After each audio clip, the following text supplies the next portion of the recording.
In today's video, I'm going to teach you how to split and merge cells in Google Sheets. Let's start with splitting text. This is perfect when you have information combined in one cell, like full names or addresses, and you want to separate them into individual columns.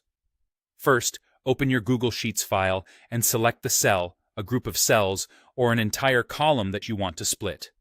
If the same kind of data is repeated down the sheet, selecting the whole column can save time.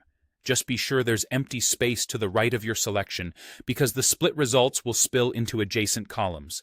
If there's existing data there, it may be overwritten. With your selection ready, go to the top menu, click Data, and choose Split Text to Columns. As soon as you do, Sheets prepares to separate the content and shows a small separator menu at the bottom of your selection. Now pick the separator that matches your data.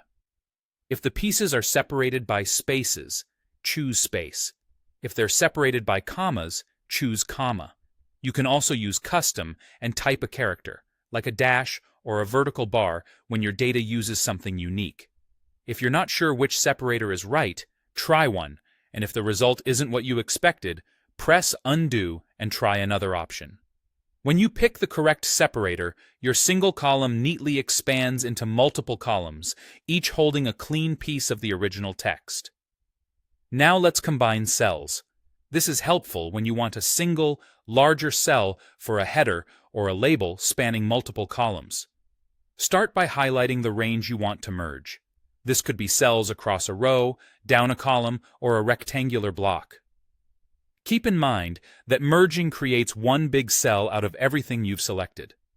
Next, look at the toolbar and click the Merge Cells icon. It's near the alignment tools and looks like overlapping rectangles. From the options, choose Merge All to instantly combine everything in your selection into one cell. A quick but important note. When you merge, Google Sheets keeps only the content in the upper left cell of your selection and discards the rest. If the other cells contain information you still need, copy or move it before merging so nothing valuable is lost. That's it. You've split text into clean columns and merged cells into a single, unified space. Use these tools to tidy messy data and format your sheets for easier reading and better presentation.